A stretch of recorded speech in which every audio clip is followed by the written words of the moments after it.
Saya Umi Afida SPD, guru biologi SMA Batik 1 Surakarta. Di sini saya selaku guru biologi sudah mengikuti BIMTEK AKM, yaitu asesmen kompetisi minimum yang sudah saya lakukan pada angkatan ke-11, yaitu tanggal 23 sampai tanggal 27 Februari 2021. Di sini saya ingin memberikan sedikit tentang video pengimbasan.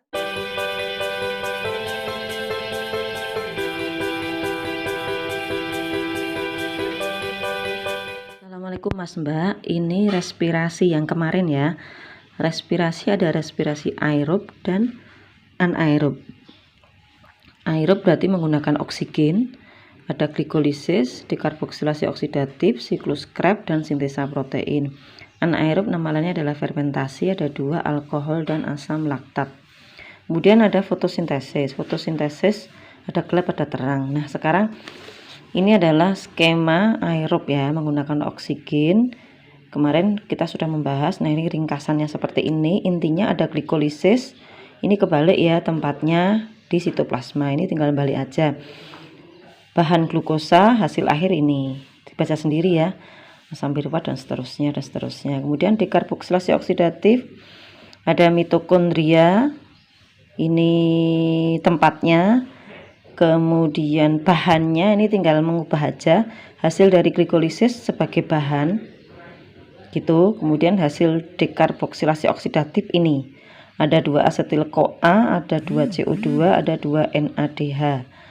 Kemudian siklus Krebs tempatnya sama di mitokondria matriks, bahannya dari bahan dekarboksilasi ini. Berarti bahannya ini, kemudian hasilnya ada 6 NADH2, ada 2 FADH2, ada 4 CO2 dan 2 ATP. Ingat, glikolisis hasilnya 2 ATP, ini glikolisis. Kemudian siklus Krebs juga 2 ATP. Kenapa CO2-nya ada 2? Karena ini tadi sudah ada CO2 1. Maksudnya dari dekarboksilasi oksidatif. Kemudian ketambahan dari sini CO2-nya 2, jadi maka jumlah CO2-nya ada 4.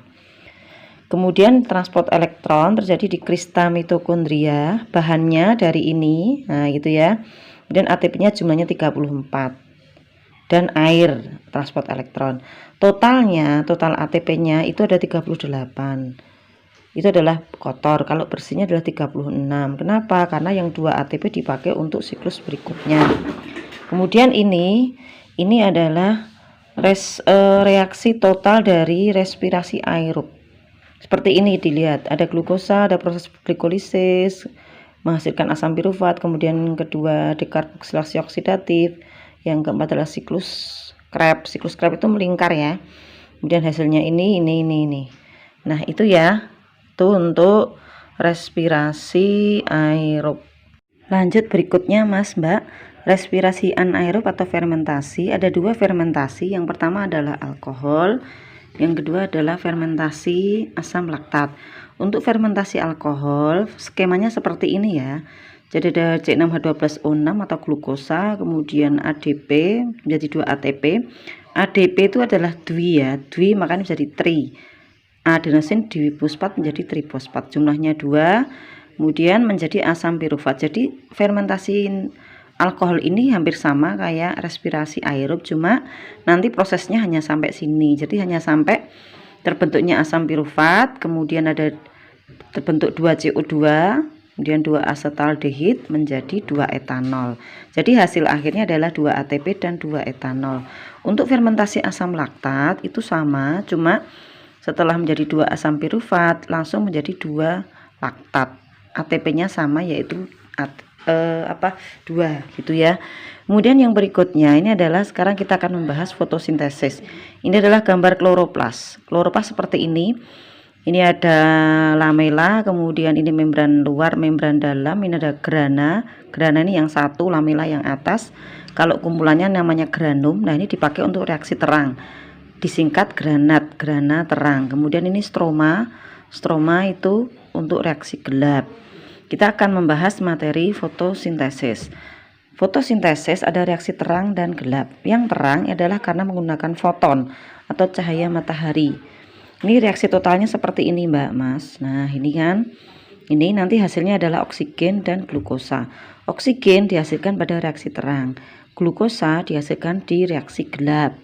Untuk reaksi terang sendiri, nama lainnya adalah fotolisis. Ada dua, yaitu siklik dan non-siklik. Siklik artinya langsung dari cahaya matahari menggunakan panjang gelombang 700 nm, non-siklik dari panjang gelombang 680 menjadi panjang gelombang 700. Nah ini untuk reaksi non-siklik, nanti hasil akhirnya adalah oksigen. Itu ya. Kemarin percobaan Ingenhousz seperti ini ya, menggunakan hidrila sp seperti yang kamu lihat di YouTube. Di sini ada air, ada molekulnya. Molekul kemarin apa? Molekulnya adalah oksigen. Jadi percobaan Ingenhousz itu dipakai untuk membuktikan bahwa fotosintesis menghasilkan oksigen. Itu ya. Kemudian fotosintesis itu sendiri itu memerlukan matahari, klorofil, CO2 dan air. Silahkan diamati lagi. Kemudian sekarang reaksi gelap atau terjadi di stroma. Ada 3 reaksi. Nama lainnya adalah siklus Kelvin-Benson. Ada fiksasi CO2, fiksasi artinya pengikatan, ada reduksi atau redoks pengurangan, kemudian regenerasi. Skemanya seperti ini Mbak Mas. Awalnya CO2 diikat oleh Rubisco, RUBP. Namanya fiksasi. Kemudian menjadi 3-PGA. 3-PGA artinya asam fosfogliseral. Kemudian nanti ada PGAL. PGAL namanya fosfogliseraldehid. Nah, dari PGA menjadi PGAL ini berkurang, maka dia disebut reduksi, reaksi redoks, pengurangan molekul fosfat. Kemudian hasil berikutnya di reaksi reduksi itu ada C6H12O6 atau glukosa. Jadi C6H12O6 atau glukosa ini dihasilkan di reaksi gelap. Diingat-ingat ya. Kemudian reaksi berikutnya adalah regenerasi. Regenerasi artinya reaksi itu kembali lagi ke reaksi semula, yaitu PGAL dipakai untuk mengubah ATP menjadi ADP, kemudian kembali lagi Rubisco. Maka ini reaksinya melingkar. Seperti itu ya. Semangat, selamat belajar, semoga sukses.